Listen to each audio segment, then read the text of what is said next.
to glitch. Is everybody seeing everything okay and hearing everything okay? Yeah, I can hear you fine. All right.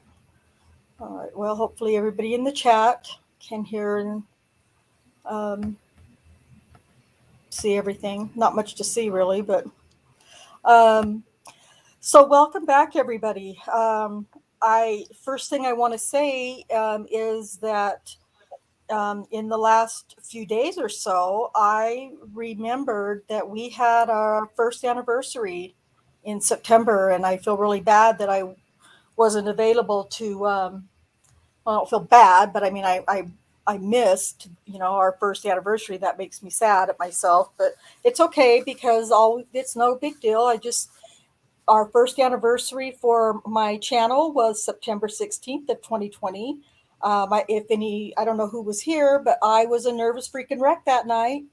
And some of you, I know Cherie and Kay and some other people that I was really, really stressed out. My whole face had broken out into just one gigantic, huge zit, That's or the rash. way it goes. It That's wasn't the a way it zit; it was a goes. rash. What was that?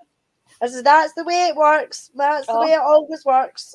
yeah, I was so stressed out, and I was talking to my daughter, and I was asking everybody else, "What do I do? How can I fix it?" And so because I wanted to, go live with my face at least for one time, so people who didn't know me could see, what I looked like. And oh my goodness, it was rough. But I just thought, you know what, I there was nothing I could do. I had been babying it for a couple of days, and so I just put on some makeup, even though that was bad. But I didn't have a choice. I had to put on some makeup and cover up that ginormous hive the size of my face.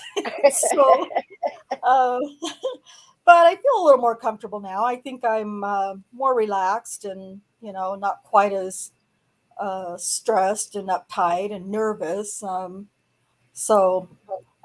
yeah, happy anniversary to us. I'm pretty excited about it. It was a pretty big deal. So um, I have some. I also want to welcome back my audience. Those of you who have been here from the beginning, and some of you that might be a little newer, um, or some that have come and gone, like I have. Welcome back. Our fights for freedom is not lessening at all. It's getting just as it's heating up, really. So um, that's that's what we're doing. We're not just fighting for Daniel. Of course, he is, my main focus, but we're also fighting for freedom for other innocent, wrongfully convicted people in our community. Just to So, look at yeah. And I would just like to say it's lovely to have you back with us doing the lives again. I know it's been a bit of a rough year for you completely. Hopefully, fingers crossed, that's a bit behind you now, and you yeah. can focus on concentrating on what you were wanting to do. So I'd just like to say thanks to everybody that's joined us in chat for coming and supporting Rhonda on our first night back for a wee while. It's lovely to see you all. And as I says, it's lovely to have you back, Rhonda. Oh, thank you. In some ways, I've been really nervous about coming back, but in other ways, I just decided, I think the last time I was on was probably, I want to say it was July 29th. I believe it was the night that my father had passed away.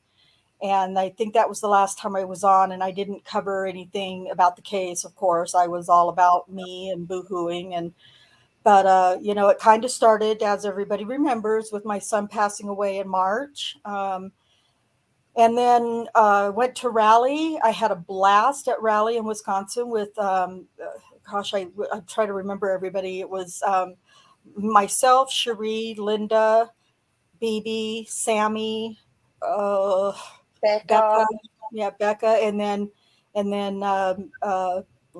Jinx showed up a couple days later with Allie, and I feel like I've forgotten somebody.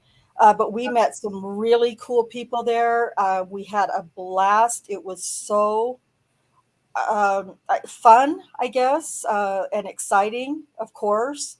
And it's something I would definitely love to do again. And I guess from what I understand, and I haven't really talked to anybody since then, just because things have happened, but um, I guess there were some surprised people that I was so loud or capable of being so loud, or but it's just how I am when I get passionate about something. And I think those of you who know me well know that it's really hard to keep me down once I get passionate. And I had a blast, and so I was very proud to be able to represent Stephen and particularly Brendan when we went to the state capitol.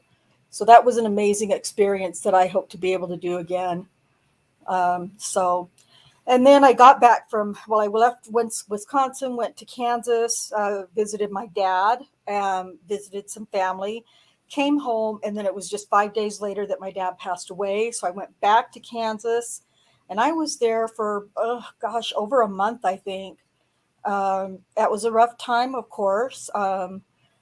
And so I got home, and I think I had been home for about 2 weeks, maybe. And then two of my cousins, who are brother and sister, that are both younger than me, got COVID pneumonia, and they both ended up in the hospital, and they both ended up passing away within, I think it was about 3 or 4 days of one another. So what did Rhonda do? I got back on a freaking airplane. I went back to Kansas, and so I could attend my cousin Susie's service. My cousin Kenny, they just barely did his celebration of life yesterday. But anyway, so, but I'm back, and I'm not crying, and I just decided the emotions are just not going to go away no matter what I do or say or think or type or whatever. They're not going anywhere. So, you know what? I just have to try to hold them a little bit better and focus on other things so that I can, so that isn't who I am. I've been crying since February or so, and I don't want to cry anymore. So um, my next tears, I hope to be tears for Julius Jones for his clemency, and then, of course, for Daniel and a successful trial later in the year. How about you, Alice? What have you done this summer?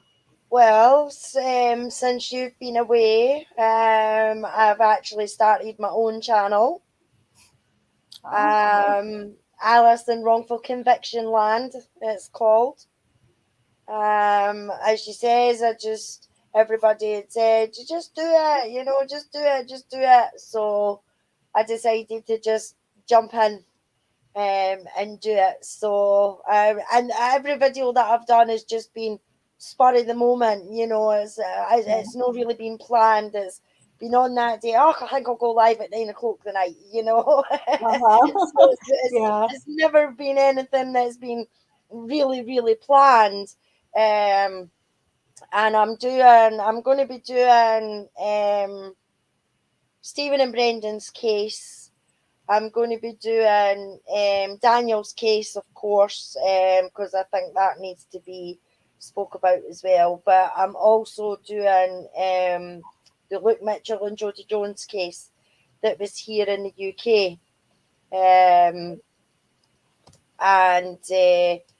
my last few videos, that's what it's been. It's been about the Luke case, because there's a lot of misconceptions about Luke's case with the facts of the evidence and things like that. So what I want to try and do is I want to try and break down what the agreed facts are, what everybody, like the courts and the police and the families and things like that, what they all agree on is fact, and then break it down so that everybody can see where the statements changed, how bad the police officers messed up, how bad the investigation was, and all that kind of thing. But it takes a lot to do, Whoever says, get a YouTube channel, it's easy.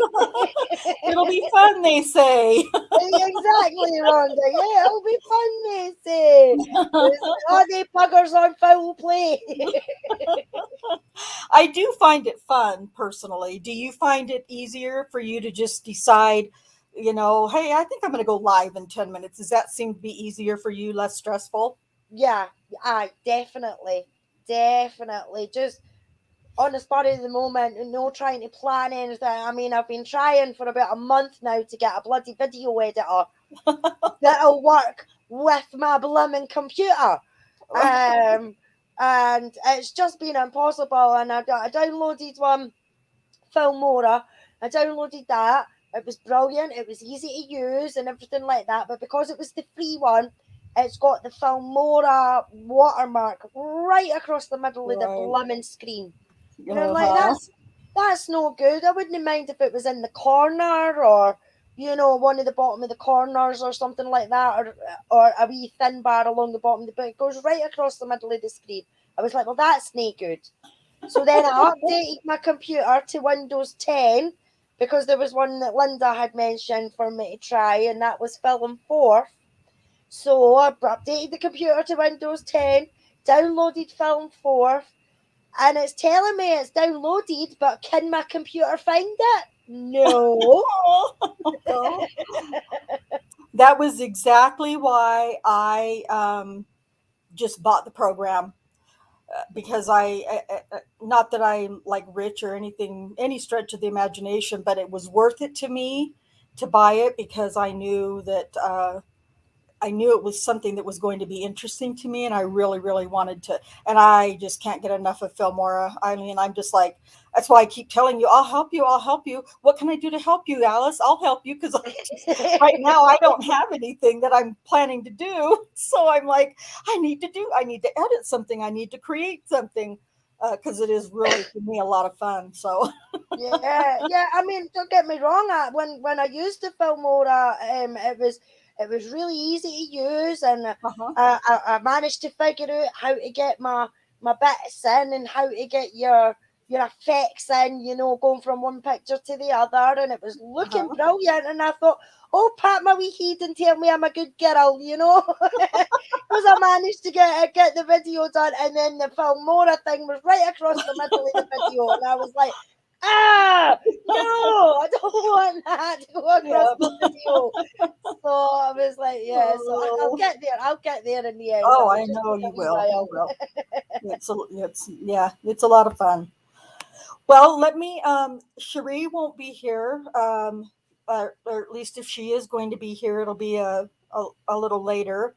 Um, there's a new creator in our community, and while I was away, uh, he joined the community, and really, really cool guy, really nice guy. But while I was away, he started his YouTube channels, which is great because he's going to be like crazy successful with it. I already know Jeff Jones, and he has chosen. I think we kind of, I think he kind of had the same nights to do his shows that I was doing mine on Tuesdays and Thursdays, but that's fine because I'm coming back fresh and new, right? So I'm just going to choose a couple of different days. And so tonight is just, it's not necessarily set in stone, but it could be, you know, my thing is that I don't want to step on the toes of any of my friends who have regular shows scheduled and stuff. So um, I don't know Mondays, but Mondays doesn't really work well for Cherie. So I'll probably switch it to Wednesday. Maybe we'll see. Um, anyway, so she probably won't be here tonight. Um, but if she does get home from what she's got going on, soon enough, she'll pop in for sure.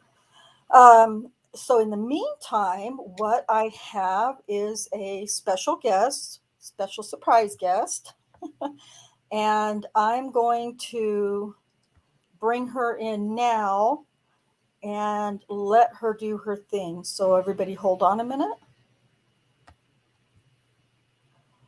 And there she is. We have Pom Pom. Hi, How are you everybody. doing? I didn't hear what you said. I Hiya. was, hi. Oh, I just said, hey, how are you doing? Oh, I'm doing. How are you doing? It's I'm so good. good to see you and Same. talk to you. Oh, thank you. Thank you so much. I appreciate that. I know it'll feel really good to get back into some kind of normalcy, so I'm looking forward to it. Um, so, you have some news that I was going to just share and drop a link and blah blah blah. And I thought, no, you know what? It deserves more than that. So I brought Oh, you on, and I know others have probably already seen and heard and know, but I wanted to bring you on to the show so that you could introduce it yourself, your project. well, thank you very much. T1, hi. So I created a website, and it was because I really wanted to have a place that would reference um see now I'm speechless, that would reference resources where people can go to look at the cases that Kosei Wrecking Crew was working on. And I wanted to make sure that all the cases that the crew was passionate about were represented. And so it took me a while to put it together. I started working on it because I was having a lot of trouble processing Richard's passing, and I wanted to do something constructive, and that it's helped me a lot. It really has. And so I created this website. It is koseiwreckingcrew.com, and I can link it down here. I can, we did oh, Alice just linked it too. Sorry. Uh, we did a video on the 80 More Things channel. I did one with Fen so that I could introduce the website, and I went through each page and showed it to everybody. And I can do that again, but I don't want to take a bunch of time up Oh no, do it. on your thing. That's why you're here. Do Yeah. it. Okay. Yep. Um, Let me see, so that I can share my screen. All right. And then T1, I'm so glad you're here because I was just talking about you the other day, about how you got how I got my nickname and how it came from T1. Yeah. Um, it did. It did. And when he calls me porn, I think it's just hilarious. I do. It is. It's pretty funny. Yes, he Okay. calls he calls me Alice in Chains. Oh no, sorry, That's, Alice in fucking Chains. That's what Fucking he kings, calls yeah. me. That's right. okay, so I have it to share my screen, but I think you have to allow it, Do I have to Rhonda. allow it? Okay. Yeah. Oh, there we go. All right. Ta-da. So this is the home page, and I have our logo there, and there are little buttons here. I got a really nice suggestion through our contact us page from a really nice lady named Rhonda, who asked if I could put a little button to share it on Facebook and to tweet it out, because that was something I had overlooked. So I have added that. It's on every page now, so you can share it if you want to. Oh, great. Cool. So this is the homepage, and then the next page is about Kosei Wrecking Crew, which explains how we got started. And I'm not gonna like read it or anything. You guys can go take a look if you'd like to. Um, the video here is the tribute that Stacy put together for Oh, Richard, and so you can watch that directly right here. Um, so the next page, fun with the crew. I had to include a lot of the stuff that we did that wasn't about solving cases and researching cases and all of that stuff, like the little series that we did with Denise about we were sort of making fun of the beauty community drama. And she started that, and it was really funny. So, you can go here and you can see the whole series of it, I guess. Yeah. And then I have links to Richard's other channels, his Doctor Who channel, the other channel that he had with Sharon, Indie States, and the Sunshine Ouija. This is just a video that was done by Sharon's nephew, and I thought it was really cool, so I included it on there. And then this is a video that Fenn put together about the rally that we all went to in 2019. And this is a link to the Zazzle store where you can go and purchase mementos in honor of Richard, Denise, and Ziggy. And it explains here where all the earnings will go. I tried to list those things for no profit at all, and the website won't let me. So I selected the smallest amount possible. And the earnings have to get up to $50 before I can withdraw them without a fee. So anything that is earned from Richard's memorabilia will go to his family. Anything from Denise's will go to the National Center for Missing and Exploited Children, because that's what her family wanted. And then earnings from Ziggy's memorabilia will go to an animal shelter or program for service animals, because that's what she was really passionate about. So that's this little page, and I'll probably add other little stuff to that as time goes on. That was just what I came up with, at first. Yeah. So then this is the celebration of life, and what this is a copy of the I don't want to call it a speech, but the what I said at Richard's celebration of life service. This is a copy of it. And then this is a another tribute that was done for Richard. And this thumbnail right here is the artwork that was done by Becca. It's so cool. I love it so much. Yeah, it's really nice. And this is a recreation. So some of you might remember before the celebration of life, I asked a lot of you to send me pictures of your favorite pictures of Richard or that reminded you of him. And I put together a poster board and I gave it to Richard's family at the service. And so this is basically just a digital recreation of that poster board listed here. So you can, look at it and look at all the pictures everybody submitted. And I was actually really proud of that thing. Yeah, really, it's really nice. It was really nice. Thank you. So here's where we get into the cases. This is the main page where you can go to each page for each of the people. These are general links. This is a playlist on Richard's channel that you can watch about wrongful convictions of youth, not specific to just one case. And then this is a link to Stacy's YouTube channel, Stacy Seabrook, who we all know and love. Yes, and I think Richard had a huge crush on him. I am so sorry for that. Oh, it's okay. All right. That scared me. Not a problem. That's my grand doggy. She is a guard dog. Oh, good.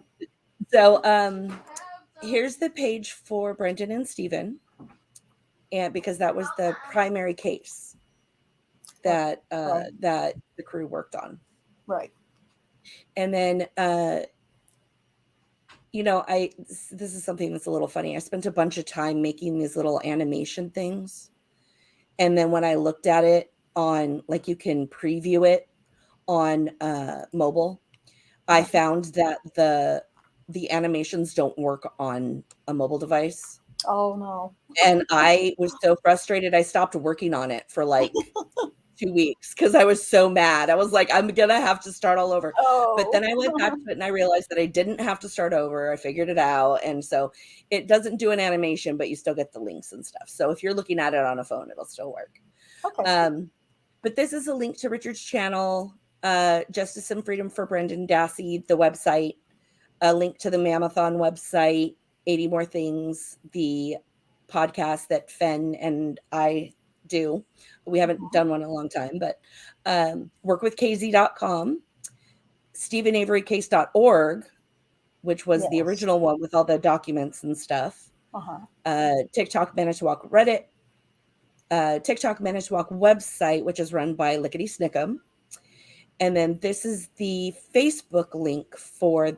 Am I talking too fast? I feel like I'm talking too fast. No, you're doing good. For the French Wrecking Crew, which was created by Jerome for people who support the case and don't speak English, speak French. And he was one of Richard's most passionate supporters, and we love Jerome. He has the biggest heart. He does. He does. And then this is a link to the Facebook group. So this is the official family support group on Facebook. And then this is the official rally group on Facebook for rallies all over the world, the justice rallies. Right.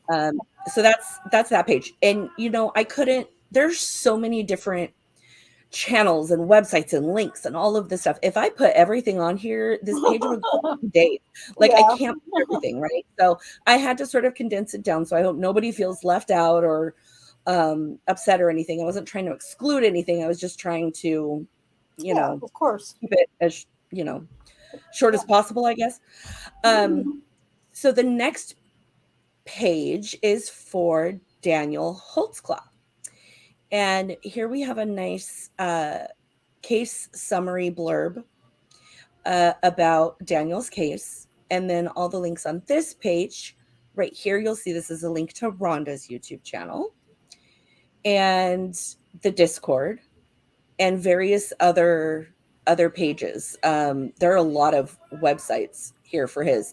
The Untold Story, and this is a playlist that Richard had on his channel of videos about Daniel on his channel. So that's what this is. It's a playlist, and this will take you to YouTube, so you can watch it there. Cool. This is a Facebook group. This is another website. This is another website, and then we have Uncuff the Innocent. And this links to their website, their Facebook, their TikTok, and their Twitter.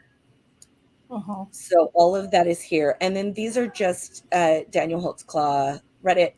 This is a link to the change.org petition right here. And the Twitter, the Facebook, and these are case documents right here. And that's all explained up here. Yeah. So that you can see all of that there. I tried to make it as simple looking as possible. I didn't want it to look too busy. Oh, that looks great. And then Scott Davis. This was one that Richard, he wanted everybody to get really involved in this. And it was so hard because we had so much going on all the time. And, I honestly don't know how Richard did it. Like, I don't know how he had enough time to do all this stuff. I know. It's crazy because, like, I'm like currently unemployed right now. And, I know that Richard worked full time, and he did. He had family, he was busy, had a girlfriend and everything. But yet he gave so much to the cases that he worked on. And there was no cutting corners. So right. I often wonder that, how did he do that? And maybe youth, he's got some youth on his side. I'll, say that for myself, but it's very impressive, the energy that he was able to put towards these cases. Sorry, go ahead, Carrie. No, it's totally fine. I completely agree with you. So I don't have as many links to these, but I did look around to see what I could find, what the best places were. This is a link to freescottdavis.org. This is a playlist of Richard's videos that he posted about Scott's case. This is a Facebook group that he created with Susan. Oh, yes. And so I've linked her here too, if you wanted to contact her on Facebook. And then this is Free Scott Davis Facebook, Free Scott Davis Twitter, and then this is a Facebook group right here. Cool. And then Michael Funk. Yep. Michael Flynn. as we all know. There weren't a lot of links because it's not really a wrongful conviction. It's the fact that the police officers involved have not been held accountable. Right. So it's not like it's an ongoing case of a wrongful conviction or anything, but it was still something that he was very passionate about bringing awareness to. Right. Because, again, it's corruption in Wisconsin. Yes. So these are links to, there's here's an article and a playlist of videos again. And then this is the Facebook group for the $50 million Bullet.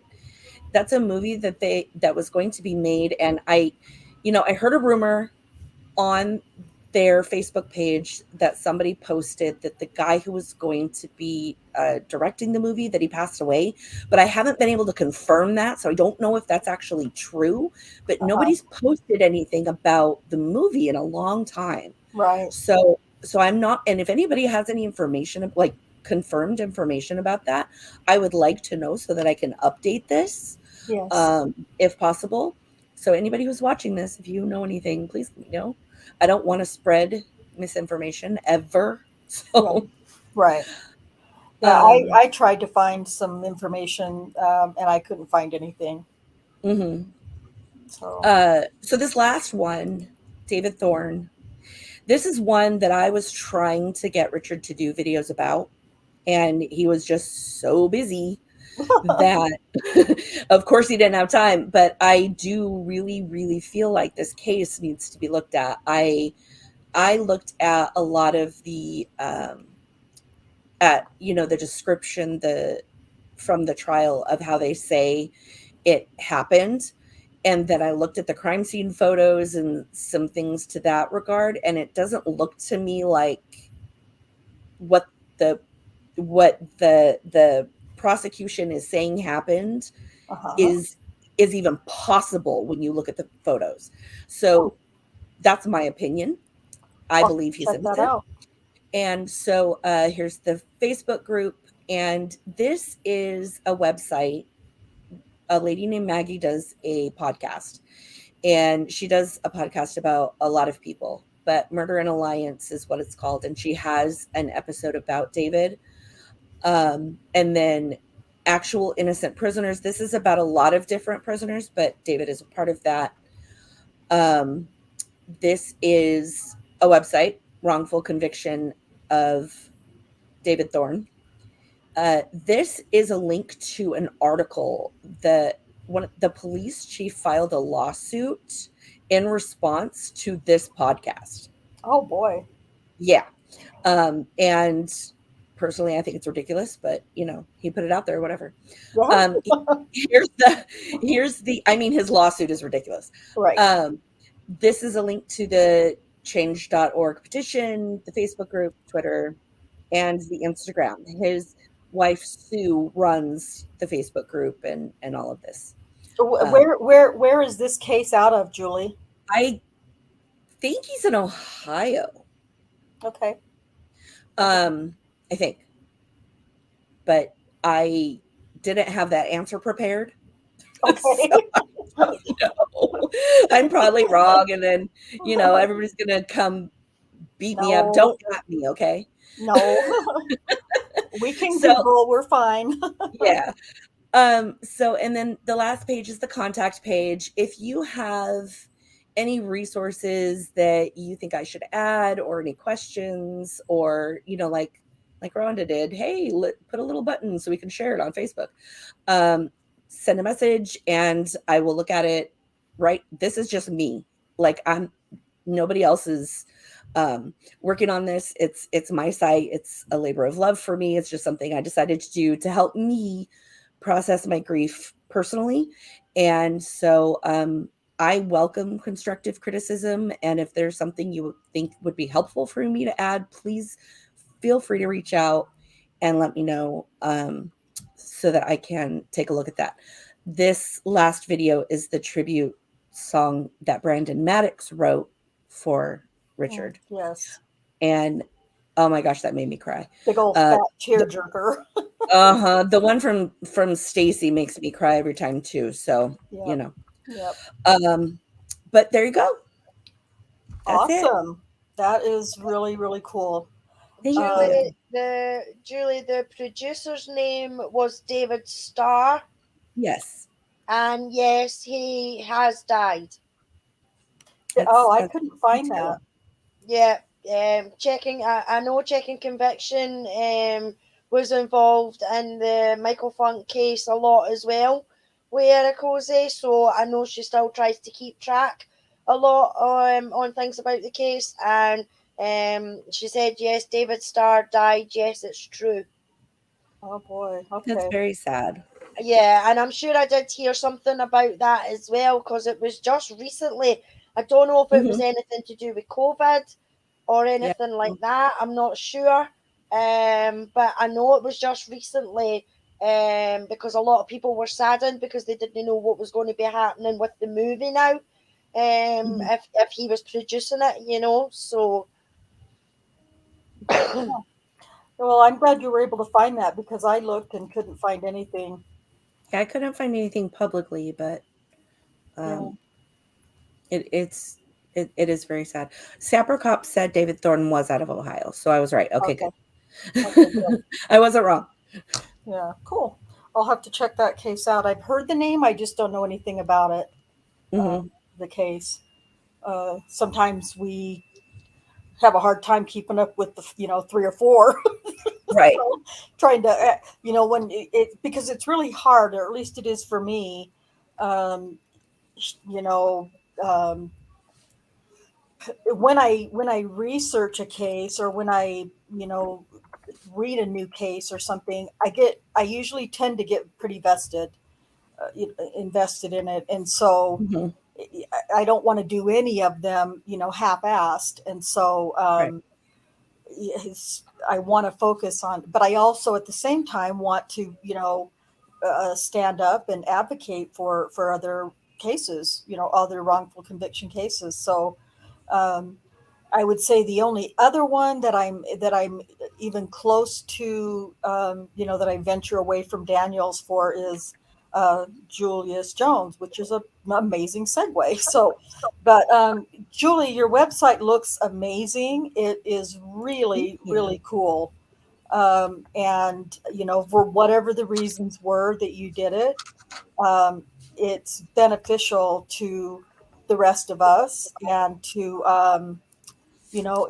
anybody who's just looking to find out more information, or about one particular case, or about any cases or whatever. I Hmm. think it's a your website is really good at just kind of condensing four really good important cases, and those were the ones that Richard was really the most passionate about, so that's what's That's right. important.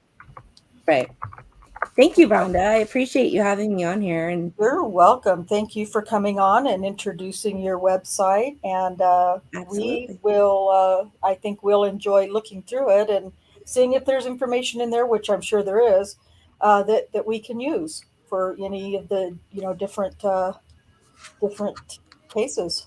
So, all right. Well, thank you so much for coming on, Julie. You're welcome to stay if you'd like. We're just doing a casual chat tonight. So, I um, think we're going out. Cody's taking us to the movies to see oh, that new animated Disney. I can't remember what it's called. oh, Um, okay. I don't remember, but they were like, "Mom, we have to go." I said, Hurry, hurry. "You're gonna have to Okay, well, wait." I'll let you go then. You can't be Yeah, going late. You can't miss the trailers at the movie. right, right. So, okay. All Well, right. thank you so much All for right. having me. Thank you, everybody, for being here, and I miss all of you. All right. Thank you very much, and come back sometime. I will. All right. Bye, Julie. Bye. bye. All right. So, yeah, that was our surprise guest. I just wanted to, give Julie an opportunity, and I know she did her 80 more things, a couple of weeks ago or whatever it was. But, I think Eric Jose was very, very important to all, or most or all of us that here. So, um, Julie's journey, to face her grief and whatever things drove her is to our benefit. Clearly it was something that was important to her, but it is also very beneficial to us as well. Um, and I think that somebody is discussing with her something about maybe adding some more information or some other information as well. So we'll see what happens. Um, all right. So the next thing I wanted to do was, as I mentioned just a minute ago, very passionate about just Julius Jones. And I don't know how many are familiar with his case. And I'm not going to go into all the details. I did discuss it on Jeff Jones's channel the other night, and uh, kind of tried to give just like a brief overview of Julius's case. But it is yet another wrongful conviction case in Oklahoma, which I have, personally decided is the worst state that I have, investigated or researched wrongful convictions in. I know we all know how bad Wisconsin is. That case, the cases in Wisconsin cover kind of, well, of course, Stephen and Brendan, and then, the Ricky Hochstedler and even Carmen Bootwell's case as well, really. And, there's other deep, dark secrets in Wisconsin. But Oklahoma has a horrible, horrible record um, for wrongful convictions. And the sad thing about the cases in Oklahoma is that those are often death row, death penalty cases. So, they end up having these wrongful convictions on a death penalty case. And in not only Julius's case, but in other cases as well. And we've covered some of them briefly at the beginning of my channel. And of course in the bookcast that I was doing as well. But there's just so many cases that men were sent to death row, and some even executed who were innocent of the crime for which they were convicted. So anyway, so I'm very passionate about Julius's case because I do believe he's innocent, and he has been on death watch now since last Friday, I believe it was. And he has a clemency hearing on the 26th of October, so in just a little over a week. He has a clemency hearing. However, Friday night, there was news out of Oklahoma that it can be kind of confusing, but basically that a federal judge has put Julius and 6 of the men that are currently on death row with execution dates back into a lawsuit that involves initially it involved the men that were on death row. These 6 men were citing constitutional violations because of the method of execution that the state of Oklahoma was using. Because in 2015, Oklahoma had to stop carrying out death executions because of a botched execution with a death row inmate. I don't know why can never remember his name. Lockett, Christopher Lockett, something Lockett.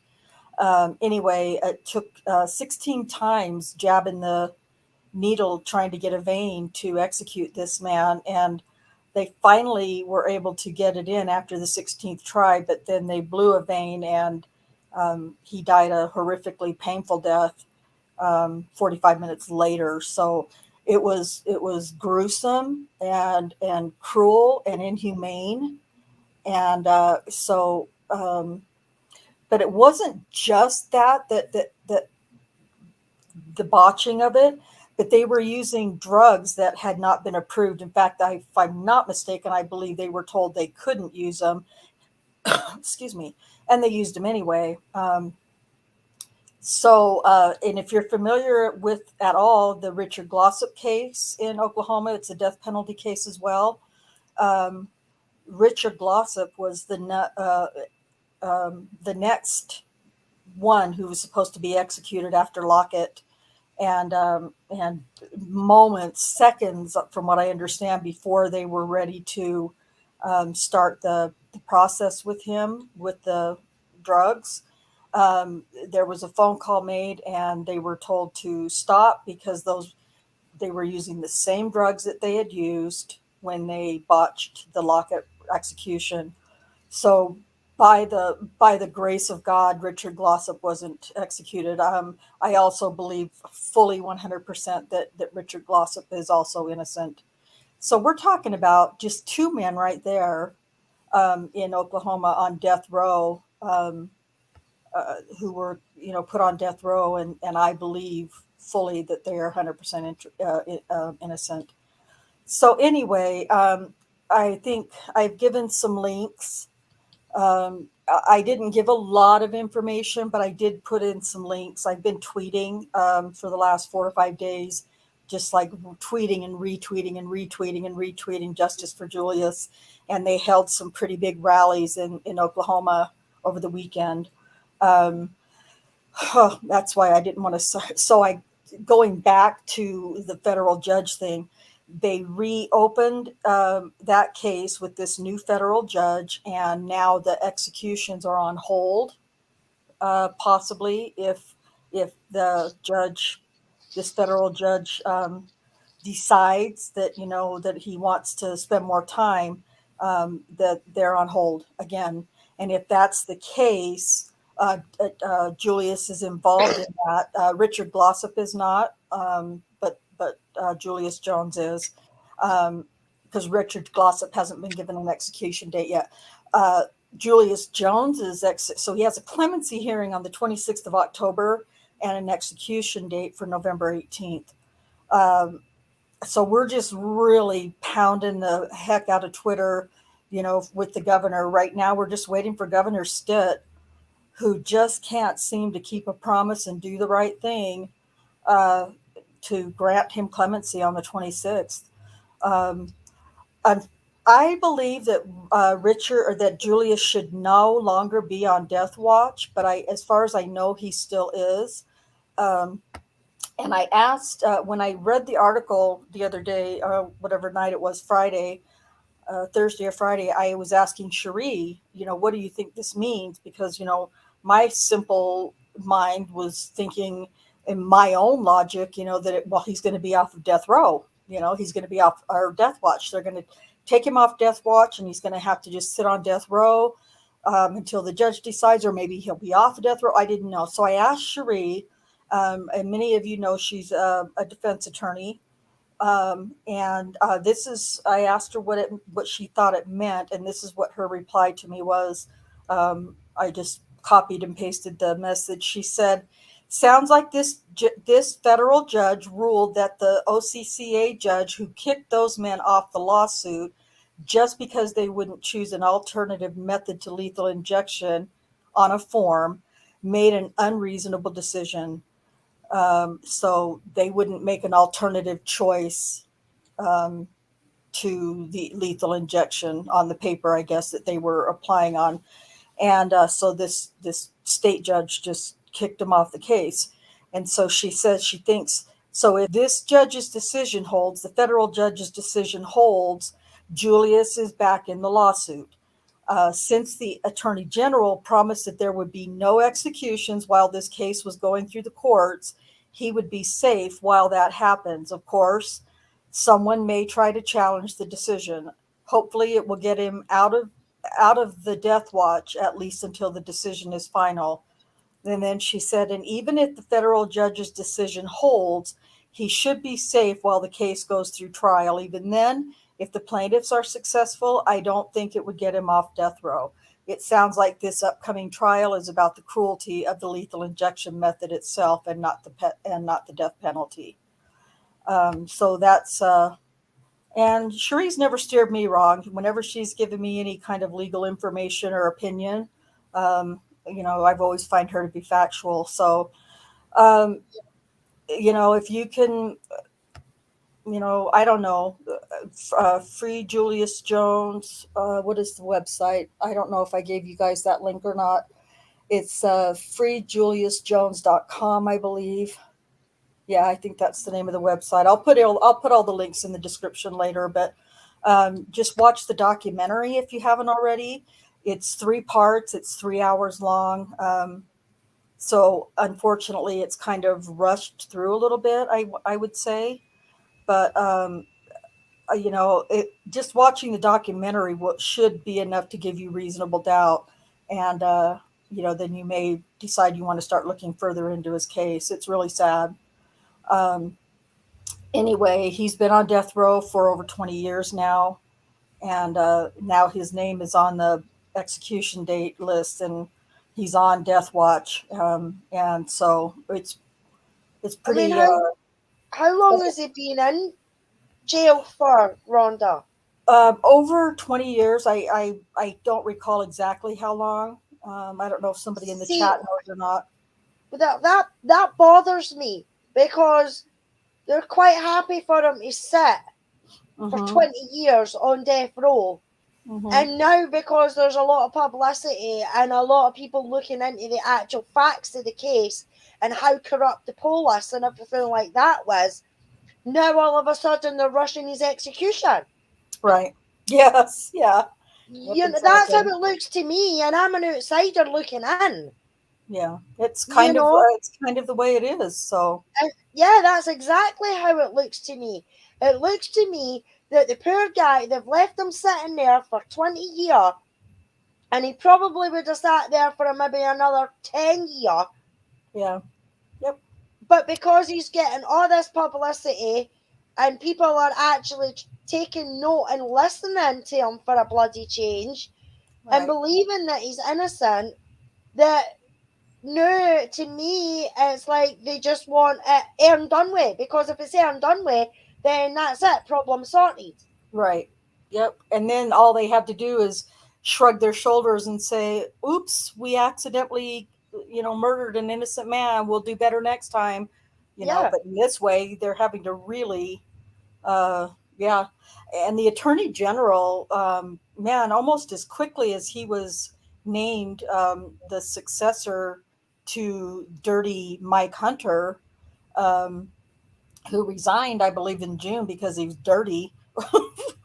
Boy, he couldn't. It was like, and it was really because you hope when you get the new attorney general, you think, okay, maybe there's some hope for Julius and for Daniel and for Richard Glossip. You think, okay, it's new blood. This could be good. But it's just about as quick as the new attorney general was named. He started talking about execution dates again, and the death penalty in Oklahoma has been on hold since 2015 until I think it was just this July when they lifted the moratorium on it. So, boy, he just couldn't seem to wait. Let's get some men executed. Let's go, Bob Macy style. Yeah, that's exactly what it's like. And I mean, they've obviously no learned bugger all since the Bob Macy days and everything like that. Look how many innocent men got killed and died because of that man. You know what I mean? I mean, what makes them think that it's all right to murder somebody? Because if you or I done that and strapped somebody to a table and put lethal injections into them and everything like that, and they died, we'd get done for murder and would spend the rest of our lives in jail. You know, what gives them the right to think that they're judge, jury, and executioner? Yes. Yeah, it's well, and just so you know, I don't know if you knew this or not, but Macy is who Macy was, who was on Julius's case. So yeah, exactly. That makes it even worse. Yeah, because people know exactly what Bob Macy and his lot were like and how corrupt they were. So you would think that they would seriously take a look at Julius's case and realise the corruption that did happen. Because it doesn't surprise me one little bit that they framed Julius for this case. It does not surprise me one little bit, especially with what we've read about Oklahoma and the bloody death penalty. Right. Well, and Richard Glossip is in that book. I believe it's only one passage, and I think it's near the end. So if you haven't went on and read without me the book, Death and Justice, they talk about Richard Glossip, because Richard Bob Macy prosecuted Richard Glossip's case as well. So just and the same exact kind of thing as with Julius, really. The investigators got to the other party that they knew was involved in the case with Richard Glossip, in the murder case. And he was a young kid, and he was, I guess, on drugs, and they managed to listen. Now, if you Richard's saying that you did this thing, man, and if you don't work with us here, you're going to end up frying, because Richard's going to try to throw you under the bus. Yeah. And so Justin, I think his last name is Sneed, or I can't remember exactly. I think it's Justin Sneed was the name of the kid who actually murdered the man in the Glossip case. And he's in prison on life without parole, and Richard Glossip is on death row. So that just, oh my freaking God, man. They've got the person that done it, so why is he still on bloody death row? Yeah, well, because they are not, they're just not going to admit that they screwed up. Yeah, well, come on, Rhonda. We know for a fact that if Bob Macy is the one that prosecuted Julius and Glossop, then we know fine well that it's been Gilchrist that's handled the DNA and everything like that. So that's it right out the friggin' window. Yep. You know what I mean? It should be. Yeah, we know. We've read enough to know about that dynamic duo of Macy and Gilchrist, and they were bad. They were a horrible duo that passed on a legacy to to whoever is in Oklahoma now. David Prater. Yeah, exactly. David Prater is, oh my God. And the fact that, but what people have got to realize as well, especially when it comes to Daniel's case, is that Elaine Taylor, who did the forensics on Daniel's case, is the mother-in-law of the detective that went after Daniel. But not only that Taylor was trained by bloody Gilchrist. Yep. It's like, fucking hell, man. Jesus. Yep, exactly. Come on, people. Put the fucking bits together. You know what I mean? It's not a hard jigsaw puzzle to put together. We're just a bunch of armchair sleuths, and we've got it figured out, right? Yeah, we've been duped by documentaries, Oh gosh. So Julius is he's ran out all of his appeals now over the years.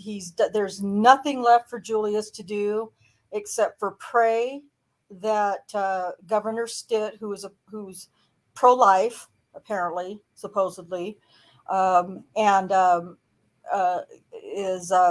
can just pray that he's granted clemency, and that will be Julius will be appearing via Zoom, I believe, on the 26th at the clemency hearing to speak for himself, and I believe that'll be televised via Zoom on, I don't know, through their Facebook or what, I'm not sure, but I'll try to get that information. Nosy for sure will have that information of when we can where we can find that and watch it, because it should be a very emotional hearing. Yeah, I So bet it will be. I mean, I don't really know much about Julius's case, just with what I've heard with other people talking and Nosy Wren talking about it and stuff like that.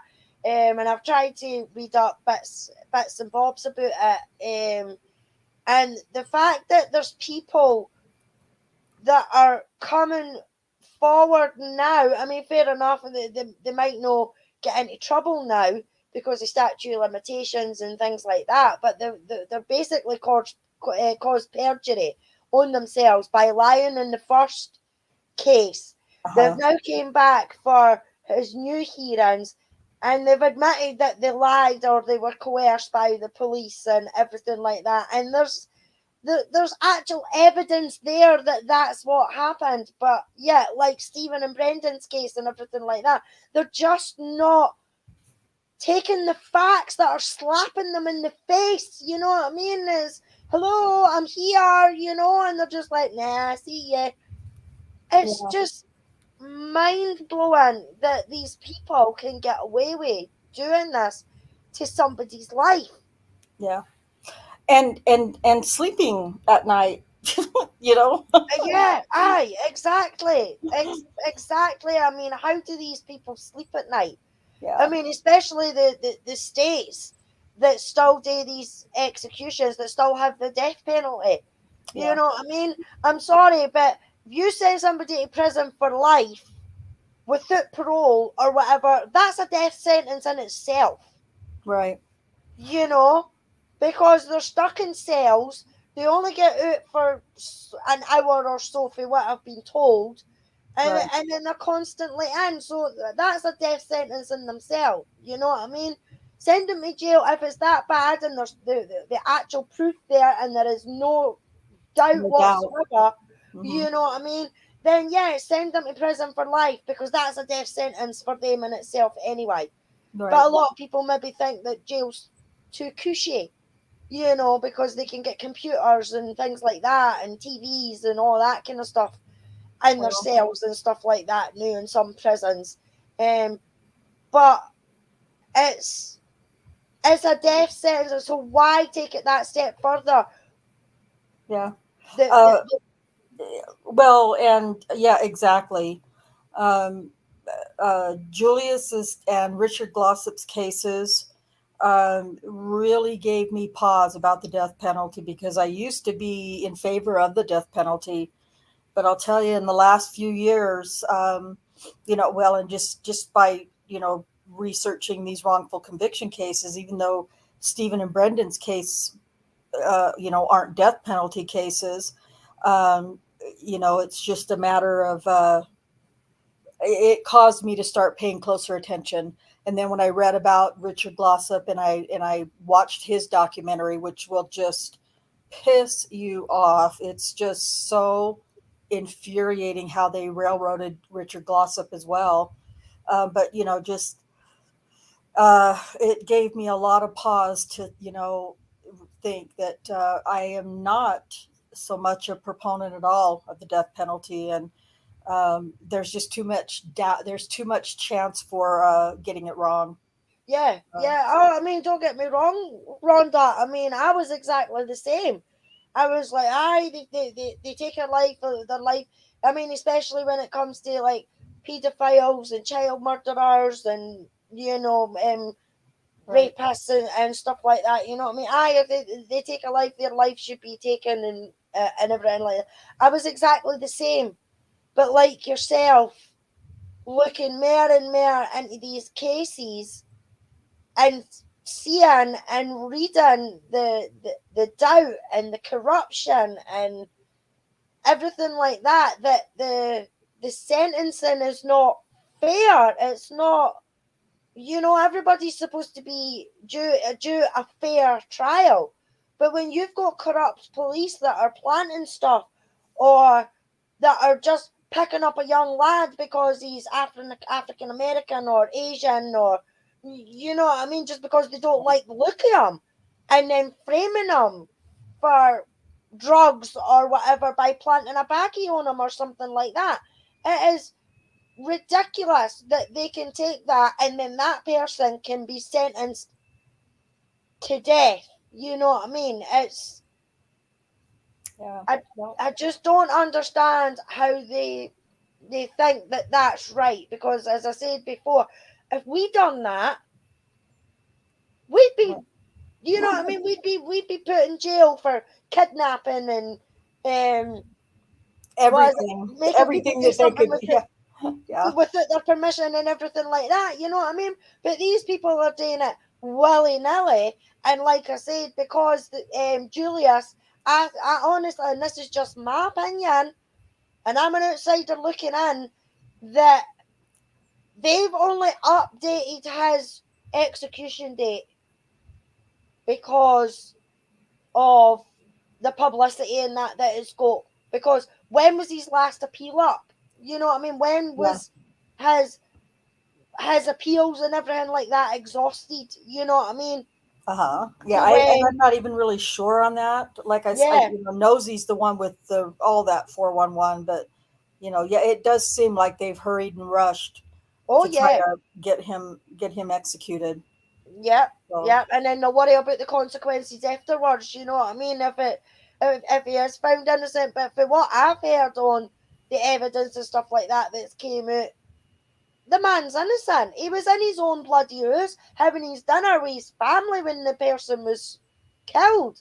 You right, know, yeah, so it's uh, the fact that they don't take the family, and I know it's because a lot of families can cover up for them and everything like that. But what about the ones that truly are yeah, telling the truth and saying, "Look, they were sitting here having their dinner, or we were watching a movie, or whatever." You know what I mean? Does it mean that you're going to have a camera in your house all the time just to prove? just to keep yourself from being wrongfully convicted. Exactly, Rhonda. Yeah, Yeah, exactly. And if you have to go to that length, then that's friggin' ridiculous, and it's no system at all. right. Yeah, yep. Yeah, it's there are times that it just seems so hopeless and definitely backwards and so yeah, I'm going to keep fighting for Julius as long as there's fight to be had, and hopefully hopefully that can be resolved in the most positive way, at least starting with the 26th of October, and because otherwise, if he's not granted clemency, we will be on execution watch, for the 18th of November, and And I I mean, don't what want to they're do doing, that. why is he on that the now though, Rhonda? You know what I mean? If he's still got things happening in courts and stuff like that, he should not be on that death watch. He Well, should not be on there or in that death watch until it's actually going to happen, because that's just torturing the guy. It yeah, really is just mental torture, because he's sitting there and he's not got a clue what's going to happen at these courts. He's not got a clue if this state is going to grant him this clemency or right. anything like that. You know what I mean? So all he can see in front of him is his death coming up, and that's no fair. Yeah. And I don't know. I've been trying to keep my eye out today on the news to see if they're going to take him off of death watch or not. Um, because, while he's on death watch, it's a pretty inhumane, it's hands down very inhumane process now that he's been on since Thursday or Friday, where he's in a very small cell in a completely different part of the prison where it's even more isolated, and he has no contact with family or supporters or anything. He's supposed to have access to his clergy and to his council, and if the reports that I read over the weekend are correct, he was denied access to his clergy over the weekend, Whether or not that was resolved or not, I don't know. I didn't find out. So this is just coming from different tweeters and Yeah, I seen that myself. I did yeah, see that myself. Was it no? His clergy actually made a video, and yes, said that he was denied access. yeah, that's right. Um, which I don't think's right. I definitely don't think that that's right. I really don't. Yeah, It's I believe he's supposed to be allowed access to his clergy and obviously his attorney, but he was denied that. And yeah, you're right. It was a short video that the clergy had made, telling everyone that he had been denied a visit with Julius. So, but he can't write any letters, no phone calls, no mail coming in.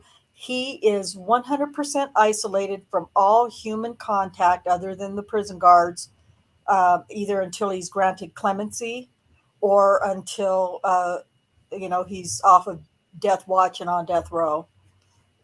So it's cruel. It's absolutely cruel, yeah, to do that, and then the fear that I have for anybody on death row in Oklahoma is that their execution is going to be messed up again, which is entirely possible because they're using the same drug that they used before.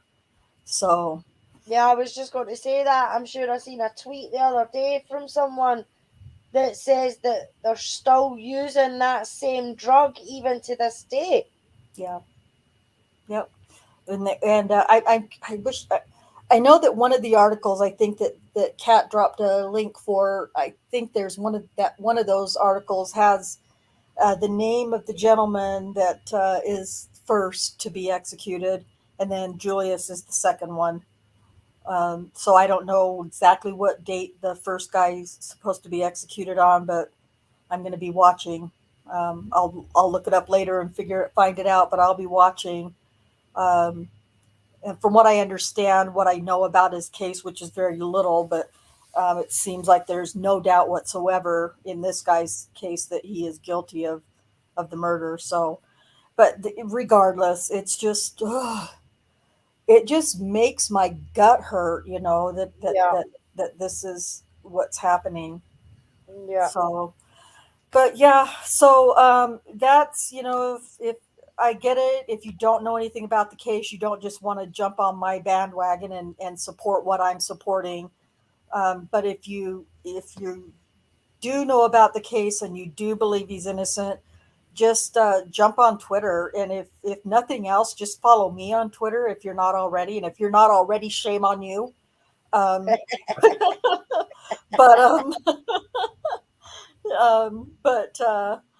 just and then just retweet what I tweet or retweet if you do already believe 100% in Julius's innocence, because that's what I'm doing. I am finding my own articles that I can find, and you know reading them and making sure that I'm not being fed 100% bullshit, but or I'm retweeting some of the main advocates for Julius that I follow on Twitter as well. So this is big. This is a huge, huge couple of weeks going down for Julius. So if you feel like you can, I would really appreciate if you could help us support Julius's cause. Um, so the meat and potatoes of my whole shows are, as you guys know, is Daniel Holtzclaw, and I have no idea why I'm echoing, but there, I think it went away. Um, anyway, I'm not gonna really talk about. There's really nothing that I can really say about his case right now. He is. I will tell you that he was able to have a visit. Kay was able to visit Daniel. I want to say about a week or 10 days ago. Might have been longer. And he hadn't had a visit in since the whole COVID bullshit started. So he was able to have a visit, and He's really struggling. He's having a, I mean, naturally having a hard time. He knows very little about what's going on in his case, other than, what little bit of time he's able to get with his attorney and some other people who have, access to him.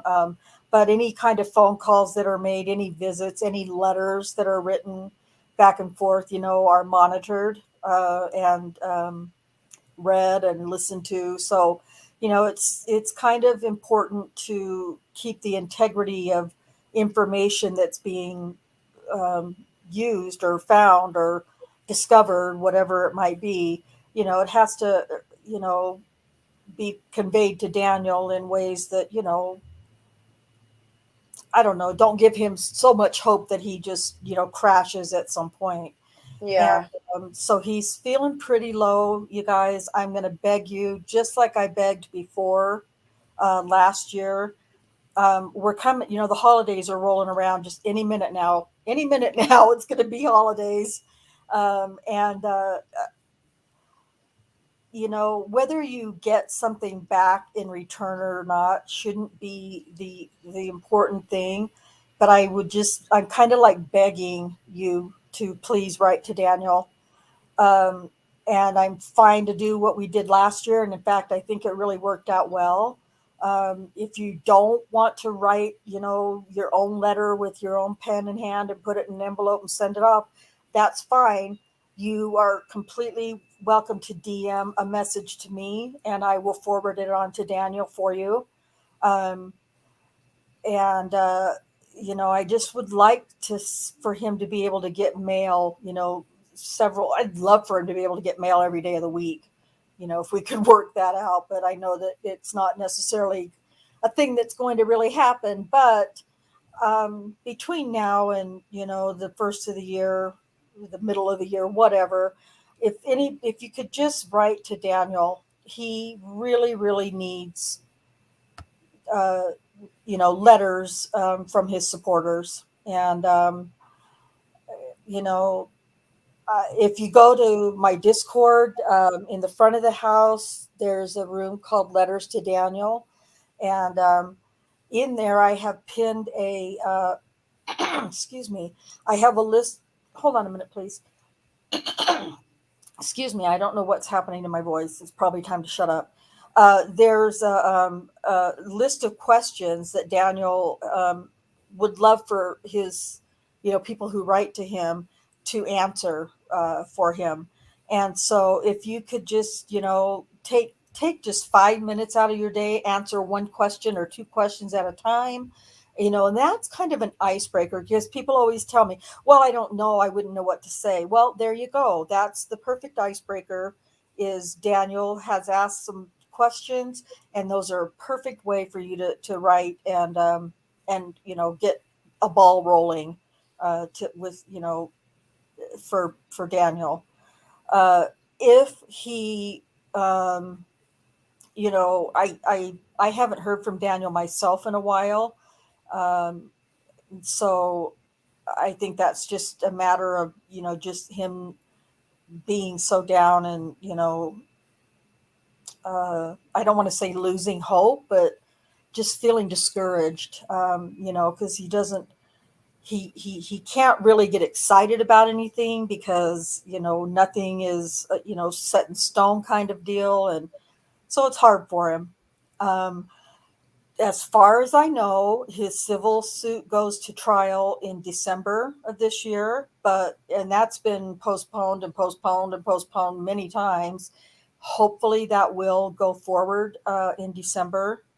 But we all have been around long enough to know that that could change. So um, that's kind of the update with Daniel. We'll just um, as I get more information about the case, I'll certainly share it with you. Now, let me just tell you that on Uncuff the Innocent or through Julie's website, either way, Uncuff the Innocent is linked in Julie's website, but you can find quite a few documents in there. And I know that's what we all like, is to read documents and, see what we can figure out or find or whatever.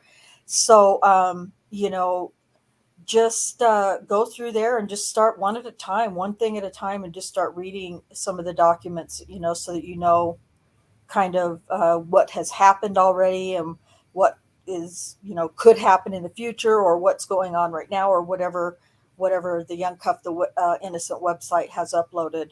Because that's what I hear of several times. I've heard, well, it's hard to get him, excited about Daniel's case because we don't really have any documents to read or information to read. And, his trial transcripts are not public. And so I've been trying to, we just, once we get them purchased, then we can start sharing them. And, I can get little excerpts here and there for certain things from the transcripts, but, I can't really share a lot. But anyway, just start reading some of those documents, because there is information out there. What I think you'll find the most interesting is the DNA expert, Erica, um, who has contributed everything to the Uncuff the Innocent website. And she's an amazing, she is she's an awesome lady, very, very intelligent, very good with her DNA, uh, you know, ex, expertise. And there should be several videos connected in there of Erica talking about the DNA evidence and how the DNA evidence in Daniel's case was pretty much bullshitted. So um, I think that's about, unless anybody has any questions, or that's kind of what I wanted to do tonight, was just kind of bring everything up to date a little bit. So, but Yeah, if nobody has, Shaz is saying, Rhonda, I might DM you with a letter. It's posted from Australia, will take ages. It's just taken almost 3 months to get something from Europe. So yeah, that would be a brilliant idea, oh, Shaz. you bet. Just drop it. I did that myself. Because of COVID and everything like that, I didn't know what the post was going to be like or anything like that. So I just sent Rhonda a message, a DM with a message for Daniel, and then I put one on the Discord itself for Daniel, and Rhonda copies them and sends them to Daniel as well. So anyway, DM or on the actual Discord would be perfect. Yep, absolutely. And it doesn't even have to be a big deal. If it's just, just also be thinking ahead. Daniel's birthday is December 10th, and December 10th was the day that he was actually sentenced to 263 years by a judge who is now being accused of serious sexual assaults against ADAs in the DA's office, and possibly some defense attorneys. So yeah, I mean, that sounds fair. that's just like, oh my God, man, how could you sit and judge somebody for the same fucking thing that you're doing? Yeah, it's disgusting. It's sick. It's like, oh my God, you do need took at the back and shot. Yep, or put in the prison where with the inmates who like are in charge of the pod or the whatever. They'll take Yeah. care of him. Oh yeah, definitely. So yeah, it's that's disgusting itself. And I know that I did a video on that quite some time ago when it first broke. I believe that was in March or something. So But the fact that it's kind of been brushed under the carpet now, Rhonda, is friggin' ridiculous. yeah, well, I do know that we still don't have any charges against Henderson yet. But I do know that there are search warrant affidavits, and I believe I posted those before. But for whatever reason, and all I can think is that I'm praying that the reason they aren't getting any pressing any charges yet is because they are really, really picking it, with a fine tooth comb to make sure they can get every little bit of dirty dirt. That's my positivity Yeah, shining well, I through. mean, they're not above the law. You know what I mean? They keep telling everybody nobody's above the law. Well, neither are bloody they. You know what I mean? So it shouldn't take this long. It wouldn't take them this long to charge a normal individual. Right. You know what I mean? It Yep. wouldn't take them this long. They would have a few statements for a few people, and then it'd be like, right, you're getting charged. You Yeah. know, but because he's a judge, I mean, I do see the point that because he is a judge, they're going to be wanting to go through it with a fine tooth comb, make sure that. But they should be doing that with every investigation, not Right. just because he's a judge. Right. Exactly. Everybody should be investigated the same way, equally Yeah, as pertains to their particular case. yeah, So the same resources, the same amount of time, everything like that. I mean, it's the same with the defense. The defense should be able to have the same access to the amount of money and experts yeah, that the prosecution can have, because it's exactly the same here in the UK. The defense gets way less than what the prosecution gets. yes. Well, I think that's kind of standard, honestly, and Yeah. and it just kind of flies in the face of the Sixth Amendment. Oh, yeah. Guilty Yeah. until innocent until proven guilty. Yeah. Um, And that everybody deserves a fair trial. Well, yeah, that's no fair, yeah, because the prosecution in that can hire 20 experts, where the defense can only hire maybe 3 experts at most. right. If they're lucky. If they're lucky, yeah, exactly. If they're lucky, you know what I mean, and that hinders a lot, and that that will stop them, Yeah, even though they believe in their client and everything like that. I think that'll stop a lot of them from trying to push as hard as what they should, because they know themselves the money's not going to stretch that far, so I can only do as much as I can do, you know what I mean? Whereas if it was a level playing field on everything, you'd probably find that more of the defence lawyers would be like, right, come on then, I'll right. take you on, you know what I mean? I'll take this case on, I'll Yeah, get this done if it was a fair playing field. But with it being how it is, it's never going to be a fair playing field. right. Exactly right. You're exactly right. And it's hard for me to feel like there's any hope of getting any part of our broken system fixed. It just doesn't seem possible to me in so many different ways. So because it doesn't take just one or two, or two or three states or whatever. It takes the entire the I wouldn't even know where to start. It just takes everybody involved to make the same, or not the same, but have the same attitude and the same desire of fixing. And it's just not there. There's No, too many politics and too much money yeah, involved. yeah. And too much, they can't admit when they've got something wrong, even when they've Right. seriously got it wrong. Yep. You know, I mean, all the time I was growing up and everything like that, my dad always used to tell me it takes a bigger man to admit when they're wrong than it does when they don't. You know what I mean? Yep. Um, and Yeah. it's just unbelievable that they can get. But then that comes with the immunity as well. You know what I mean? They're quite happy to set clients up and everything like that, because they know nothing can happen to them themselves. Right. Yep. Yeah, and you only need to look at Bob Macy's history. I know y'all probably think I'm obsessed with Bob Macy, and in kind of in a way, I kind of am, I guess, because his he what his uh, model, or his mission statement in life, was to execute men, and Yeah, put them on death row and execute them. And yeah. His fingers he are on too many pies. yeah, and he spared no expense, and I don't mean money wise. I mean morals. You know, Yeah, yeah. The man morally had and none. ethically. He there was no he had there was no boundaries with him, No. and so.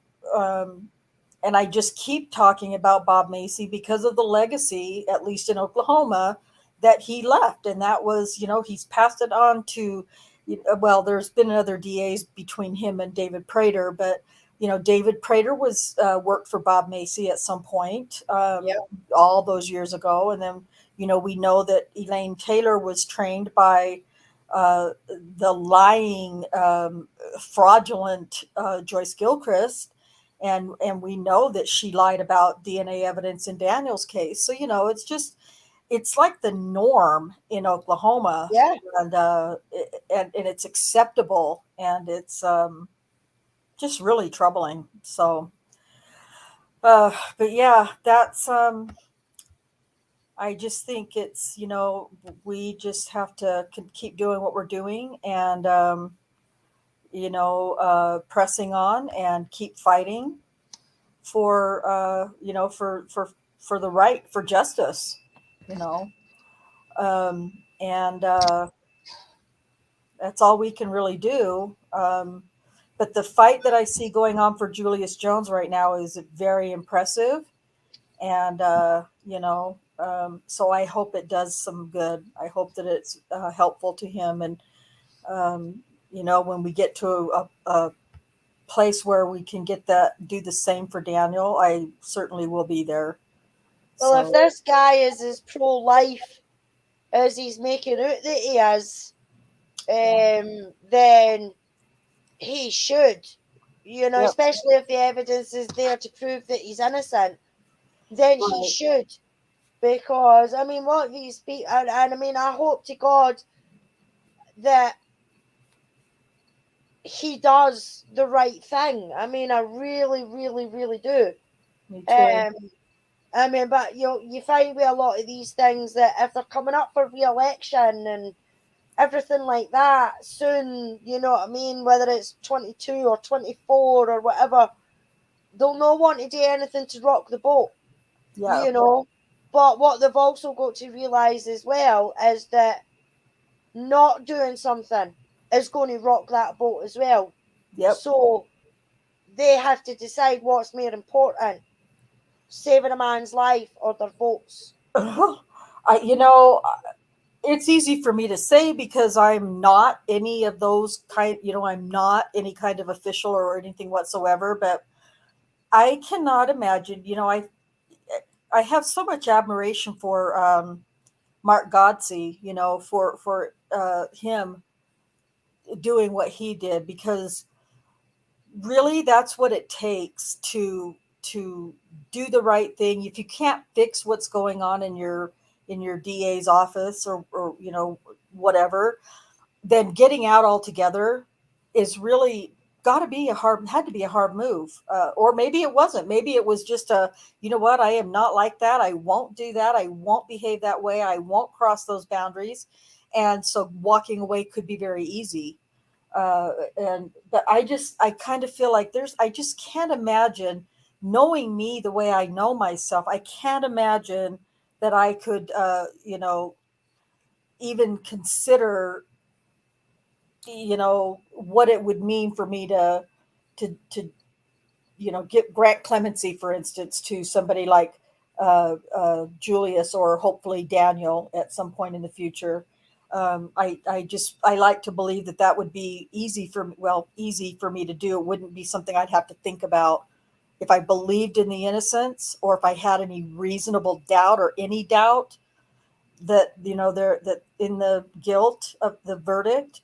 I believe, me knowing me the way I know me, that I'd have to do the right thing. Because I like to sleep, and I like to not be sick. Yeah, that's it. I mean, that's it. I mean, I would like to think if the evidence was in front of me and I could see it myself, that I would do the same. I would commute somebody or give them clemency or whatever. But you get these ones that are more bothered about how their votes are going to be. Votes, yep. I mean, take for instance, he doesn't he doesn't give Julius clemency, and he puts him to death. that's going to be bad for him because of all of Julius's supporters that have been marching and doing what they're doing now. He's going to lose their votes. But then they look at it on the other side that if he does commutate his and give him clemency and everything like that, is that going to cut his votes even more? You know what I mean? Or is that going to give him more votes? Yeah, Yeah. it's Well, in my opinion, if he does the right thing and sticks by his words and everything like that, then he'll get a lot of votes and people will probably vote him in the next time. yeah, But if he doesn't, because of the evidence that's there to prove Julius's innocence and they execute an innocent man, that's oh, going to seriously, seriously backfire on them. Well, I would like to think we that hope. that would seriously, seriously backfire on them.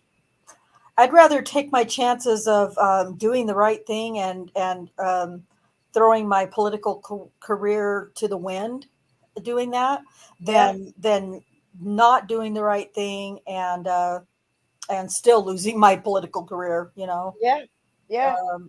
in either But way, that's you know, he's probably damned if he does and damned if he doesn't. But I'd yeah, rather be damned on the side of good than damned on the side exactly, of wrong. exactly. I'd rather be damned and lose the votes and be able to look myself in the mirror at night. Right? Yeah. You know, because I don't know how these people do that. I mean, it's the same with Governor Evers right now. I don't know how he can look at himself in the mirror and ignore everything that's being done for Brendan. Right. He's got people from the UK sending him stuff left, right, and centre, like cheese boards and mats and key rings and pens and everything like that with Brendan's face and things like that Right. on Yeah. it. You Yep. know, and it's like, how can you ignore that? How can you ignore what's out there? There is at least 250 experts on Brendan's side that are the best in the country in their field, and yet he's still not paying attention. Right. It's just, it's like they've got blinkers on, no matter what state it is, whether it's Oklahoma or Wisconsin or whatever. It's like they've got blinkers on when it comes to that kind of thing, and all they can see is everything that they've done is right, even though they've done wrong. And yeah, that's right. Yeah, and it's just, you know, it's got to be a bred ego thing, an inbred, bred in, however you want to say that. I don't know what the right term is, but it's got to be a personality ego, and No, no, I don't think it's. I don't even think it's just that, Ron. I think it's just the mentality of the people as well. You've got to remember the generations that they've came from, yeah, true, true, you know, yeah, and all the generations there was no sexism, there was no discrimination, there was no nothing like that in their frame of mind. You know what I mean?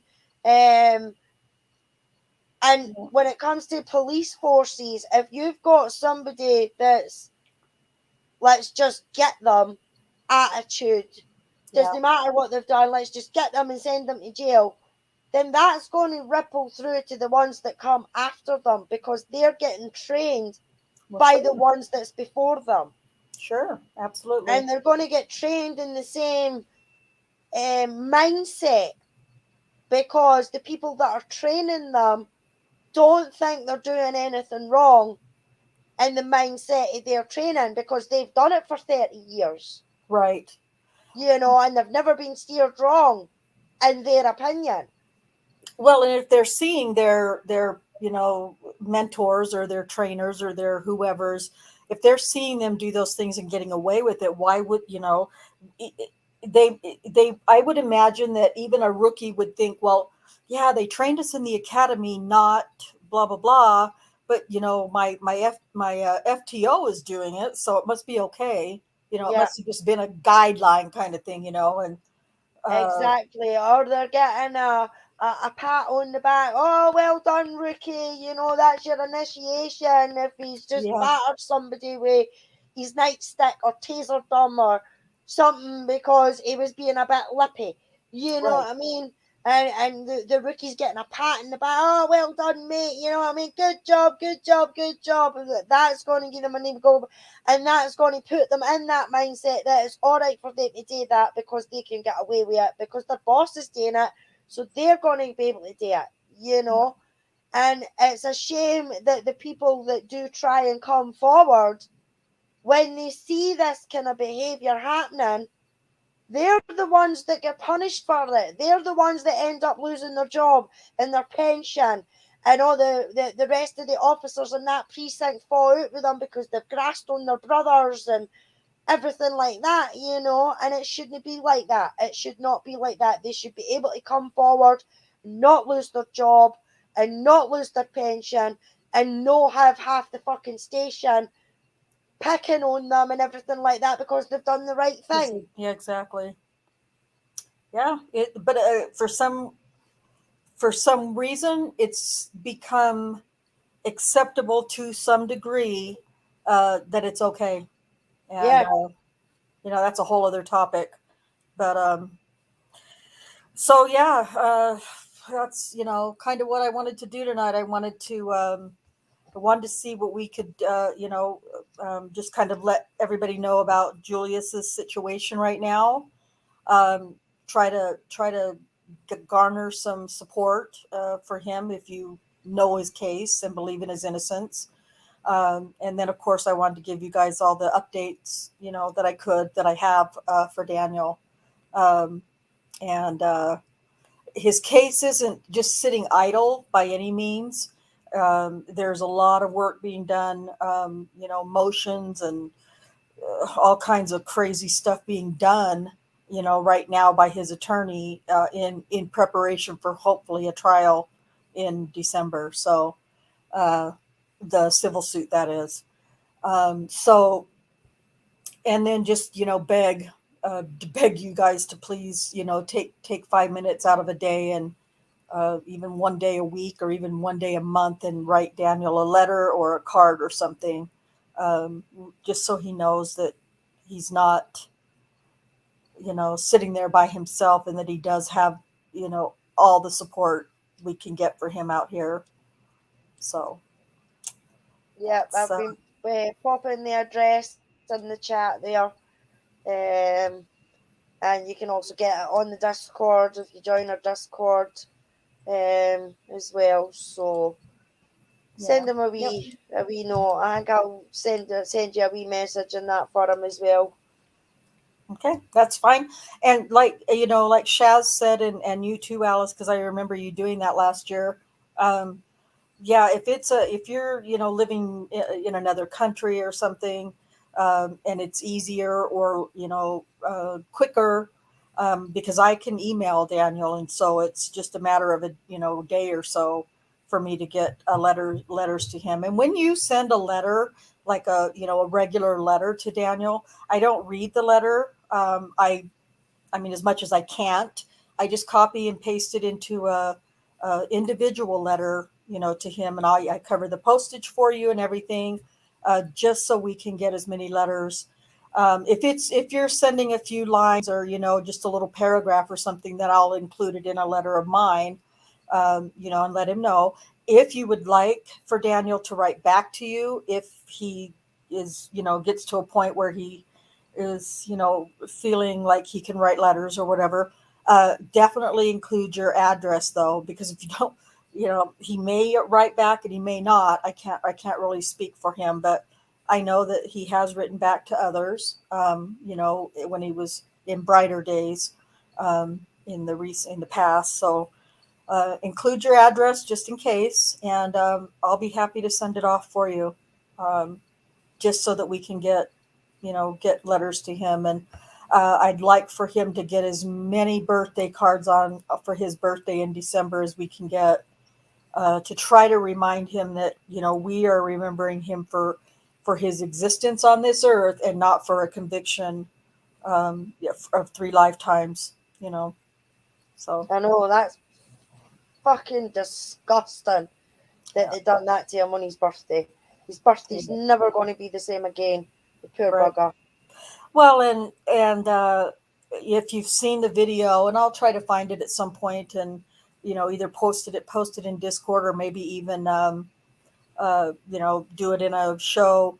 Um, the video of those people outside the courthouse singing "Happy Birthday" to Daniel on his birthday, but you know, not so much saying that they're happy birthday, but happy birthday. You've been You convicted son of a bitch. 263. Yeah, exactly. Yeah, that's exactly what it was. It Happy was birthday, you son disgusting. of a bitch. Take that. You know what I mean? Yeah, it's disgusting to watch that video. So, all right. Well, unless Alice, you have anything else you'd like to talk about, or if there's any questions or comments in the chat that need addressing, I think we'll call it an end right here. And I don't, like I said, I don't know. I might maybe change. I might have my new comeback days on Wednesdays, because I really want to have Cherie be able to participate with us. So not this Wednesday, but starting next week, I think we'll do our show on Wednesday nights, 6 p.m. Central. And we're just about finished with Death and Justice. And I don't know of any of you who were reading along, like with your own copy, but I think there's only a couple, maybe 3 chapters left. So I will try to get those recorded and get them uploaded into the Discord so that you can listen to it, so that you can participate in a discussion with us. So, but if that's all we've got for now, I think we'll say goodbye until the next time. Yep. So Thanks everyone for joining us in chat. Have a nice thank evening. thank you. Peace out.